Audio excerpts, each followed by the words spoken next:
شهر رمضان الذي انزل فيه القرآن هدى للناس وبينات من الهدى والفرقان فمن شهد منكم الشهر فليصم۔ رمضان وہ مہینہ ہے جس میں قرآن نازل کیا گیا، جو انسانوں کے لیے سراسر ہدایت ہے، ایسی واضح تعلیمات پر مشتمل ہے جو راہ راست دکھانے والی، حق و باطل کا فرق کھول کر رکھ دینے والی۔ لہٰذا اب جو شخص اس مہینے کو پائے اس کے لیے لازم ہے اس پورے مہینے کے روزے رکھے۔ آیت مبارکہ جو ہے اس میں روزوں کی فرضیت ہم جو ہے وہ اس کو کیا گیا ہے کہ من شاہد منکم الشہر ولیصم، کہ جو اس مہینے کو پائے اس کے لازم ہے اس پورے مہینے کے روزے رکھے۔ پہلی جو تھی وہ ترغیب پہ تھی، یہاں سے جو ہے وہ فرض کر دیے گئے کہ اب اس میں وہ ترغیب ختم ہو گئی اور اس میں لازمی ہے۔ اس میں پھر آگے جو ہے اس میں احکامات ہمارے سامنے آئیں گے، جیسے پچھلی آیت میں احکامات آئے تھے۔ ایک چیز میں جو ہمیں اضافی اس میں آئی جو بہت اہم ہے کہ یہ رمضان وہ مہینہ ہے جس میں قرآن نازل کیا گیا، یعنی جو عظمت ہے اس ماہ مبارک کی جس میں روزے فرض کیے گئے ہیں، اس کی بنیادی وجہ کہ اس میں قرآن نازل کیا گیا تھا۔ اس میں ہمیں یہ ملتا ہے کہ دوسرے جو صحائف ہیں یہ بھی جو ہے یہ بھی رمضان مبارک میں ہی جو ہے وہ نازل کی ہیں اللہ تعالیٰ نے۔ اس میں جو توریت ہے، انجیل ہے، زبور ہے، یہ ساری کی ساری جو کتابیں ہیں یہ بھی رمضان مبارک میں نازل کی گئی ہیں۔ تو یہ نہیں کہ اللہ تعالیٰ نے ہمیشہ جو ہے اس ماہ مبارک کو انسانیت کی ہدایت کے لیے چنا ہے اور اس میں جو ہے وہ اللہ تعالیٰ نے ہدایت حاصل دی ہے۔ اس میں ہم دیکھتے ہیں کہ جو ہمارے ایونٹس ہیں اس میں جنگ بدر جو ہے وہ بھی، جس میں ایک معرکہ تھا جس میں مسلمانوں کو فتح اللہ تعالیٰ نے نصیب فرمائی، اور ایک پرسیپشن جو تھا بالکل تبدیل ہو گیا، مسلمان ایک قوت کے طور پہ جو ہے پورے اس میں عرب میں جو ہے وہ ان کو تسلیم کر لیا گیا۔ پھر فتح مکہ ہم دیکھتے ہیں وہ بھی اسی ماہ مبارک میں اللہ تعالیٰ نے عطا فرمائی۔ ایون پاکستان کو ہم دیکھتے ہیں، پاکستان کی بھی جو ہے تخلیق 27ویں کی رات کو جو ہے وہ اللہ تعالیٰ نے پاکستان عطا فرمایا۔ تو یہ بڑے اللہ تعالیٰ کی نعمتیں ہیں، جتنا شکر ادا کرے کم ہے۔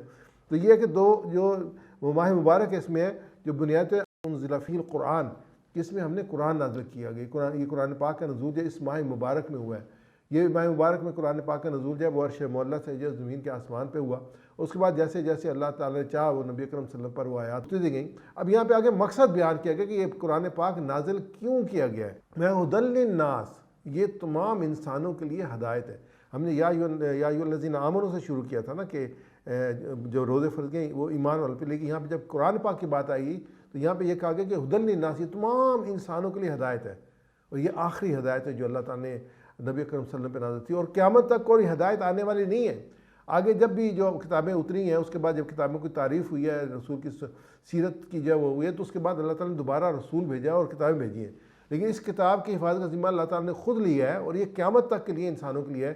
یہ انسان اس وقت جو موجود تھے ان کے لیے بھی ہے، جو آج موجود اس کے لیے، جو قیامت تک کا انسان آئے گا اس کے لیے بھی یہی ہدایت کی کتاب ہے۔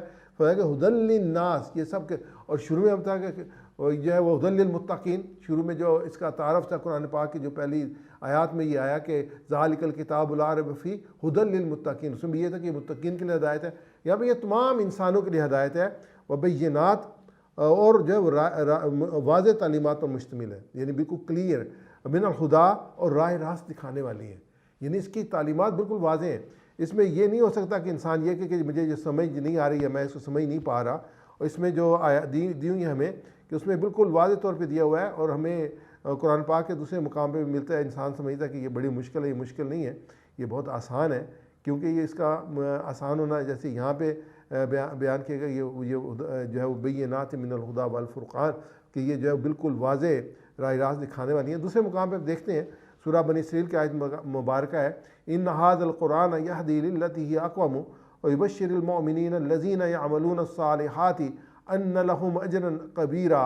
حقیقت یہ ہے کہ یہ قرآن وہ راہ دکھاتا ہے جو بالکل سیدھی ہے، جو لوگ اس کو مان کر بھلے کا کام کرنے لگیں گے ان کو یہ بشارت دیتا ہے اور ان کے لیے بڑا اجر ہے۔ یعنی کہ یہ تو راہ دکھاتا ہے، اب لوگوں کا کیا کام ہے کہ اس کے مطابق جو ہے وہ عمل کرے۔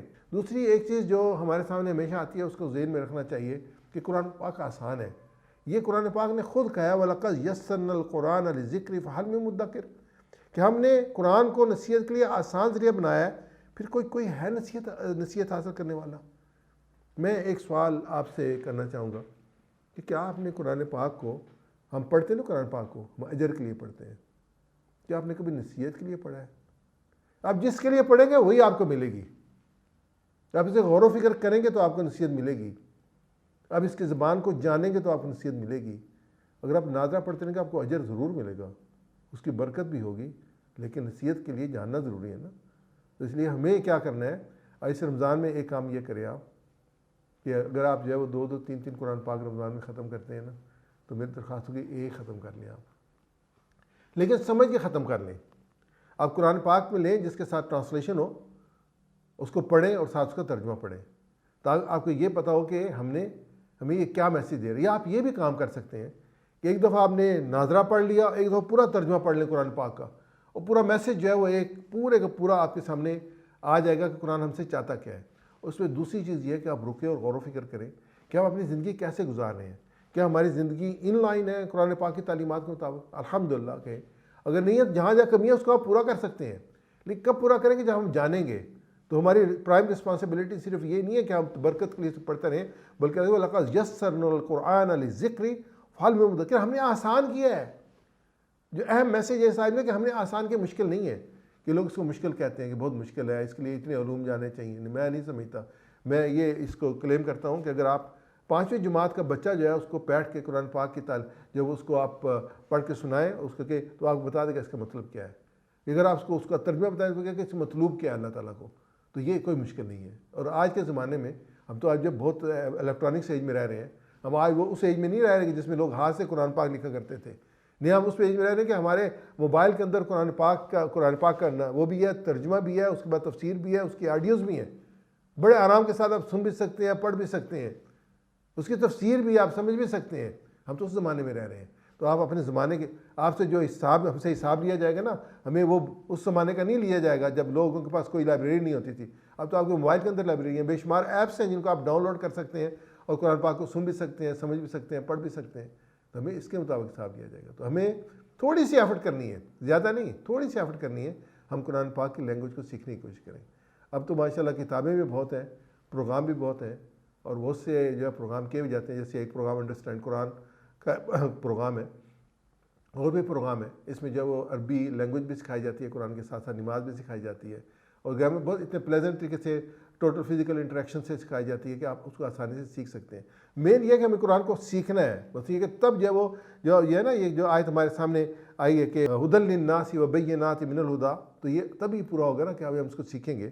تو اس کی تعلیمات بہت واضح ہیں، لیکن مجھے تو پتہ ہی نہیں ہے، راہ راست دکھانے والے مجھے تو پتہ ہی نہیں ہے۔ مجھے کب پتہ چلے گا؟ جب میں اس کو سیکھوں گا، اس پہ غور و فکر کروں گا۔ والفرقان، یعنی کہ حق و باطل کا فرق کھول کر رکھ دینے والی ہیں۔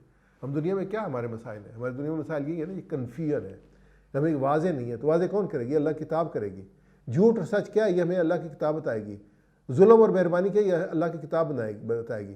ہمیں جنت اور دوزخ کیا ہے؟ یہ ہمیں اللہ کی کتاب بتائے گی۔ ہمیں یہ بتائے گی جنت میں جانے والے کون ہیں، یہ ہمیں اللہ کی کتاب بتائے گی۔ جہنم میں جانے والے کون ہیں، یہ ہمیں اللہ تعالیٰ کی کتاب بتائے گی۔ آپ اس کو پڑھیں گے تو ہمارے سامنے یہ چیزیں آئیں گی۔ کامیابی اور ناکامی کے معیار اللہ کے سامنے کیا ہیں، یہ اللہ تعالیٰ کی کتاب بنائے گی۔ یہ فرقان ہے، یہ باطل حق و باطل کو واضح کر دینے والی ہے۔ تو یہ کتاب اللہ تعالیٰ نے ہمیں عطا فرمائی ہے۔ ہم بہت خوش قسمت ہیں امت مسلمہ ہونے کی حیثیت سے کہ ہمارے پاس ایک پیغام ہے، ایک میسیج ہے اللہ کی طرف سے۔ پھر یہ پیغام ہمارے لیے نہیں ہے، یہ ہماری ذمہ داری اس پیغام کو دوسروں تک پہنچانا بھی ہے۔ بلغوا عنی ولو کانوا آیۃ، نبی صلی اللہ علیہ وسلم کی حدیث ہے کہ تمہارے تک ایک آیت بھی پہنچے دوسروں تک پہنچاؤ۔ یہ بھی ہم سے پوچھا جائے گا۔ اپنے معاشرے میں، اپنے ماحول میں اگر آپ دیکھتے ہیں لوگوں کو علم نہیں ہے چیزوں کا، لوگ اس پہ بادر نہیں کرتے، تو یہ رمضان مبارک میں آپ کوشش کریں کہ پرنٹ کے ذریعے سے، کتابوں کے ذریعے سے، گفتگو کے ذریعے سے جو میسیج ہے وہ لوگوں تک پہنچائیں۔ یہ ہم پہنچائیں گے تو انشاءاللہ پہنچے گا۔ اور پھر یہ کہ فمن شاہد منکم الشہر فلیصم، جیسے کہا گیا کہ اس میں اب پھر یہ آگے لہٰذا اب سے جو اس مہینے کو پائے اس کے لازم ہے کہ پورے مہینے کے روزے رکھے۔ یہ اللہ کا حکم ہے۔ اور اس میں ہم آگے چلتے ہیں، اس میں جو احکامات آئے ہیں اسی آیت میں، ومن کان مریضا او علی سفر فعدۃ من ایام اخر، اور جو کوئی مریض ہو یا سفر پر ہو تو دوسرے دنوں میں ان کی روزوں کی تعداد پوری کر لے۔ یعنی کہ اس میں ایکسیپشن آئی تھی کہ اگر کوئی مریض ہے تو وہ روزہ نہیں رکھے گا، اگر اس کی مرض کی وجہ سے اس کو جو ہے وہ بیماری میں زیادتی کا امکانات ہیں، سفر ہے، صحبت والا سفر ہے، مشکل سفر ہے، تو اس میں بھی اس کو اجازت ہے، لیکن وہ روزوں کی تعداد پوری کرے گا تاکہ وہ اجر سے محروم نہ رہے، وہ روزوں کی تعداد کو پوری کرے گا۔ یہاں اللہ نے فرمایا یرید اللہ بکم الیسر ولا یرید بکم العسر، کہ اللہ تمہارے ساتھ نرمی چاہتا ہے، سختی کرنا نہیں چاہتا۔ تو اس لیے وہ تمہیں یہ بڑی اہم بات ہے کہ جو اللہ تعالیٰ بہت کریم ہے، اللہ تعالیٰ رحمان ہے، اللہ تعالیٰ رحیم ہے، جیسے وہ حدیث پاک ہے نا کہ نبی اکرم صلی اللہ علیہ وسلم کی، کہ اگر جو ہے وہ ایک شخص جو ہے وہ ساری دنیا کے انسان اور جن اتنے اچھے ہو جائیں جتنا سب سے اچھا انسان ہے، تب بھی اللہ کی جو ہے وہ اس میں سلطنت میں کوئی فرق نہیں پڑے گا، اور اگر اتنے برے ہو جائیں یہ سب سے برا انسان ہے تب بھی اللہ کے اسے فرق نہیں پڑے گا۔ تو اللہ تعالیٰ نے ہماری تربیت کے لیے، ہماری بہتری کے لیے یہ ماہ مبارک ہمیں دیا ہے، اور فرمایا کہ اللہ تعالیٰ تم پہ سختی نہیں چاہتا، تم پہ جو نرمی چاہتا ہے۔ اللہ تعالیٰ ہر احکامات میں یہی چاہتا ہے۔ جیسے نماز ہے تو نماز آپ کھڑے ہو کے نہیں پڑھتے تو بیٹھ کے پڑھ لیں، بیٹھ کے نہیں پڑھتے لیٹ کے پڑھ لیں، لیٹ کے نہیں پڑھتے اشاروں سے پڑھ لیں، لیکن فرض آپ ادا کریں وہ معاف نہیں ہے، روزے معاف نہیں ہیں، یہ کہ اگر آپ نہیں رکھ سکتے اس کو پوسٹ پون کر لیں، لیکن وہ تعداد کو آپ پوری کریں گے۔ وَلِتُكْمِلِ الْعِدَّةَ وَلِتُكَبِّرُوا اللَّهَ، اور تم اس جو ہے روزوں کی تعداد کو پوری کر سکو۔ اللہ تعالیٰ نے یہ جو ہے وہ ایک چھوٹ دی ہے اس میں۔ اور پھر یہ کہ وَلِتُكَبِّرُوا اللَّهَ عَلَىٰ مَا ہَدَاكُمْ، اور اللہ کی جس ہدایت سے اللہ تعالیٰ نے تمہیں نوازا ہے اس کی کبریائی کا اظہار کرو۔ یہ جو ایمان کی کیفیت ہے، اللہ تعالیٰ نے جو ہمیں مسلمان بنایا ہے اور اللہ تعالیٰ نے جو ہمیں موقع دیا ہے اپنی بات کرنے کا، ہمیں صحیح العقیدہ بنایا ہے، یہ اس کا شکر ادا کرنے کی بات ہے۔ تو انسان جو ہے وہ جب روزہ رکھتا ہے تو اللہ تعالیٰ کا شکر ادا کر رہا ہوتا ہے، اور اس کے احکامات کا مطلب چاہ رہا ہوتا ہے، اس کی کبریائی کا تو کی تصدیق کر رہا ہوتا ہے۔ تو پھر یہ کہ وَلِتُكَبِّرُوا اللَّهَ عَلَىٰ مَا هَدَاكُمْ لَعَلَّكُمْ تَشْكُرُونَ، اور تم اللہ کی کبریائی کا اظہار و اعتراف کرو اور شکر گزار بنو۔ تو یہ انسان جو ہے اللہ تعالیٰ کی شکر گزاری کرتا ہے کہ اس لیے سے کہ جب انسان جو ہے اللہ تعالیٰ کے دیے ہوئے مال میں سے اللہ کے بندوں کے لیے خرچ کرتا ہے، اور پھر اس کے بعد جو ہے انسان اپنے وہ ٹائم جس میں وہ کھا پی سکتا تھا لیکن اللہ کے حکم سے وہ روزہ رکھتا ہے اور اس میں وہ کچھ کھاتا پیتا نہیں ہے، اور پھر برائیوں سے بھی بچتا ہے اللہ کی وجہ سے۔ نبی صلی اللہ علیہ وسلم کے حدیث سے اگر انسان جو ہے اسے نہیں بچتا تو روزہ ایک ڈھال ہے، اگر انسان برا کام کرتا ہے تو ڈھال میں سوراخ ہو جاتا ہے، جس میں ڈھال میں سوراخ ہو وہ جنگ میں حفاظت کے جو کام نہیں آتی، اور یہ کیا ہے، یہ جہنم سے بچنے کی ڈھال ہے۔ تو ہمیں سے ہر ایک جہنم سے بچنا چاہتا ہے تو روزہ یہ ڈھال فراہم کرتا ہے، لیکن اس کے جو ہے جو جیسے احکامات دیے گئے اگر اس کے مطابق جو انسان اس کو پورا کرے گا۔